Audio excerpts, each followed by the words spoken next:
Did you know that sometimes it only takes 6 weeks to change the entire direction of your life?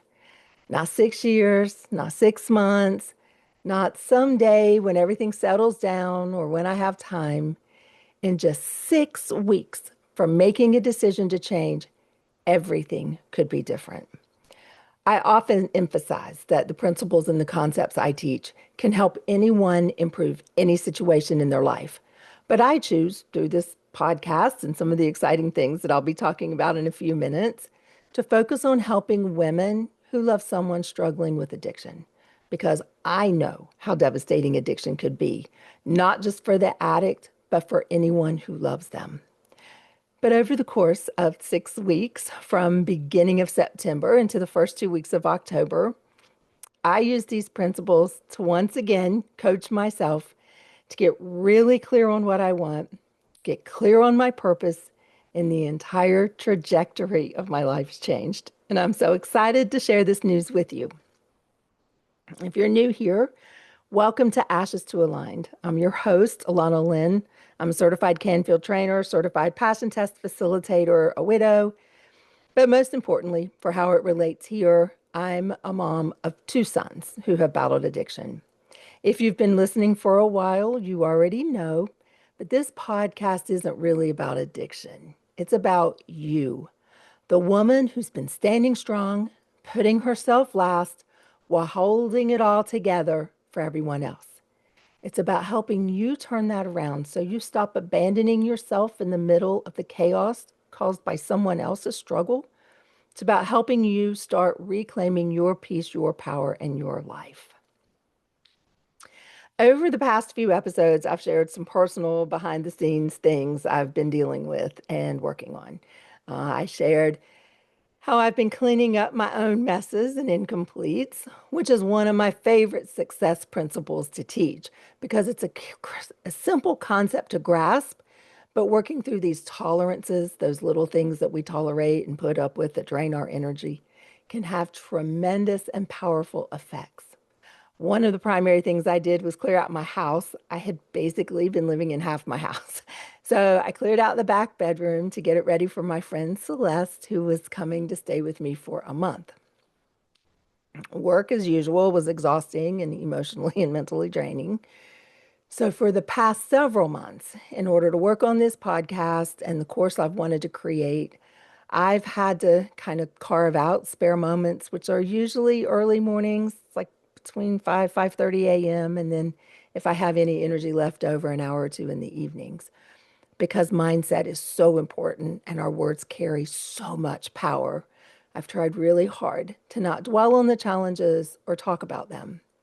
But I've really been struggling to do all the things I want to do at the level I want to do them and at the level you, my audience, deserves. And has happened so many times before in my life. In the middle of the chaos, the universe stepped in and gave me a gift. A beautiful, unexpected, but timely and divinely orchestrated gift. At the beginning of September, I shared a Facebook post about some of the events Celeste and I had planned while she was here. And a friend from Florida saw the post, reached out, and said she wanted to come to North Carolina for one of the weekend events. I was so excited when she sent me that message, not just to have a weekend to spend with her, but because I had this deep intuitive sense that her meeting Celeste was it was really important. And I could also feel something magical working behind the scenes, getting this all set up. And I was not disappointed. And the three of us instantly clicked. We all have a common passion to help people heal and be empowered. And we realized we each have a different specialty that we bring to the mix. My jam is mindset. Trisha is so knowledgeable and able when it comes to the body and how nutrition and essential oils and emotional release affect our physical well-being.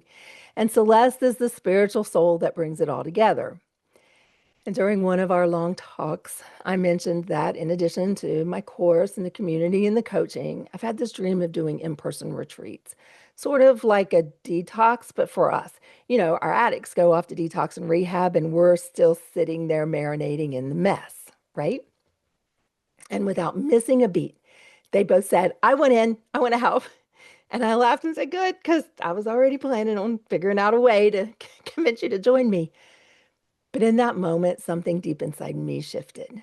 Their belief in my vision was so strong, their conviction so clear, and it turned my struggling dream into a clear decision.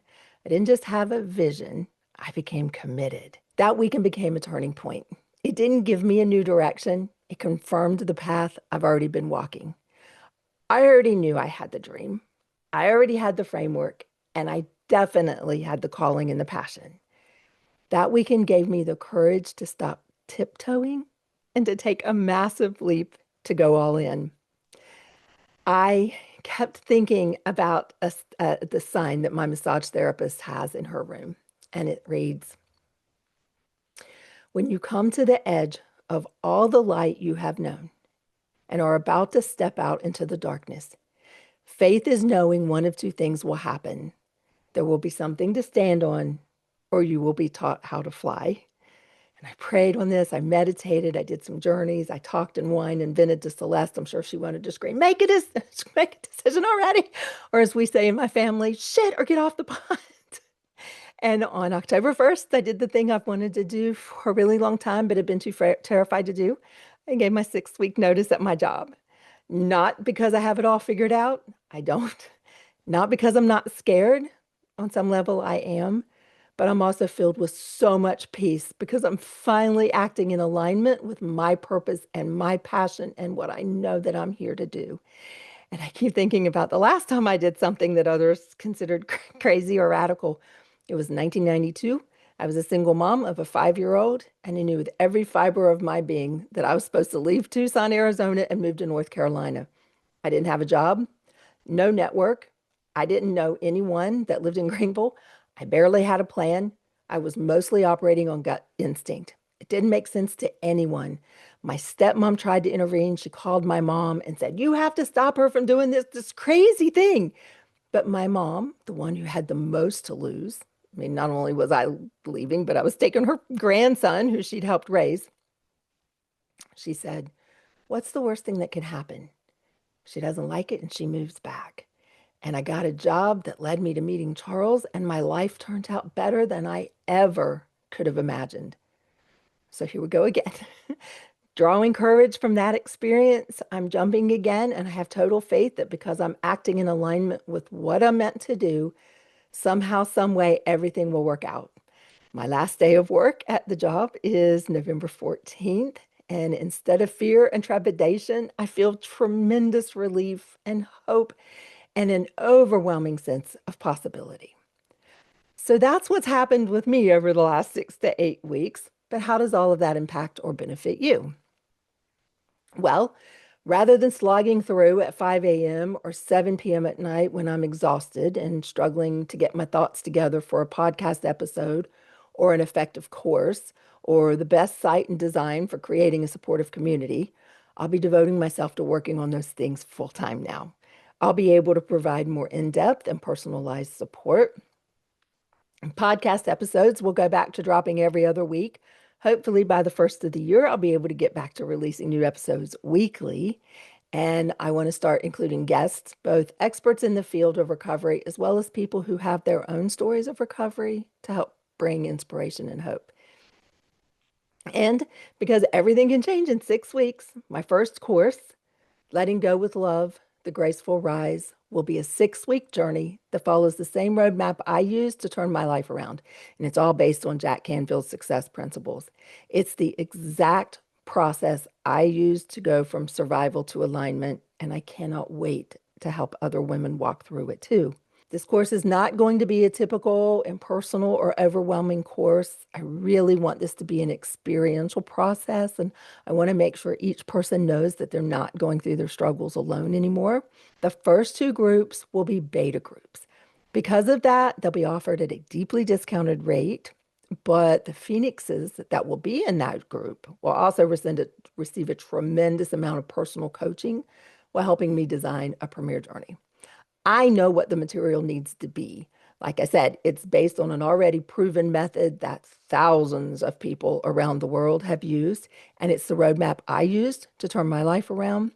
but I want feedback on the best way to present it through the journey. If I'm giving too much information and it feels overwhelming, I want to know that. If something is confusing, I want these founding members to say, hey, I didn't quite understand that. Or this worksheet is amazing and I learned so much from this exercise. I'm actually working with a coach that's helping me create an experience program that will be even cooler and more exciting journey. 7 years ago, I had no relationship with my youngest son. He was blocked on all social media platforms, and I'd actually moved and didn't tell him where I lived. Now we live 5 minutes apart. We talk almost daily. We have an amazing relationship that was rebuilt on a foundation of mutual love and respect. And he often says, Mom had to do her work too. We wouldn't be where we are if she hadn't. I remember one day I was really frustrated and I was not in a good place and I started yelling at him. And he stood there very calmly and said, I'm not going to continue this conversation if you don't calm down and speak reasonably to me. He had almost 2 years clean at that point. I was like, wow, I'm so proud of him. I'm still really irritated, but pride in his growth and his maturity overwhelmed me. And I was like, yeah, you're absolutely right. And I'm really sorry. I'm going to go to my room and I'll come back when I'm in a better place. So I've had to do a lot of work on myself too. Rebuilding these relationships is not one-sided. It's not reasonable to expect the addict to do all of the work and then the relationship be magically healed. Because as I've talked about so many times before, eventually we all end up with stuff, whether it be from trauma we've experienced as a result of their addiction or anger and bitterness, resentment. We all have stuff we need to clean out and heal. And when everyone works to develop a healthy mindset, our relationships can actually end up being better than they were before addiction came into the house. And my youngest son and I are absolute living proof of that. I want every family that's been torn apart by addiction to have a chance to rebuild. And the timing of this has all worked out really well too. And I'm grateful for that because the holidays are stressful. Even if we live in a Mayberry type of family, no matter how healthy and happy a family is, holidays create a lot of pressure. And when you throw addiction into the mix, it's ugly. Like it's worse than the ugliest of the ugliest of an ugly sweater contest. You'll be better prepared and more practiced at not internalizing their chaos, responding rather than reacting in difficult situations, breaking the cycles that drain you, loving them without losing yourself. You'll be able to walk into the holidays grounded instead of constantly bracing for impact. And you'll be ready to step into the new year with clarity instead of fear. And you won't be doing it alone. Creating a supportive community has always been a priority, and now I'll be able to really focus on getting that up and running as well. If you want additional information on the course, or if you'd like to work with me one-on-one, go to my website. There's a glitch that I have to get fixed, but if you type www.alanalyn.com, it'll take you to my landing page where you can fill out the form that lets me know you're interested. For some reason, if you leave the www part off, it goes to a broken link. So it's www.alanahlynnE.com. Send me a message on Facebook or email me alana@alanalyn.com. Remember, you are allowed to choose yourself. You are allowed to want more. You are allowed to rewrite your story. You don't have to wait for January 1st or the new year for things to change. You don't have to wait for the quote, right time. Everything about your life can change in 6 weeks. I know because I'm living it right now. If this episode stirred something in you, subscribe so you don't miss what's coming next, because this next chapter is going to be powerful for you, for me, for all of us walking this path together. We're rising one courageous step at a time.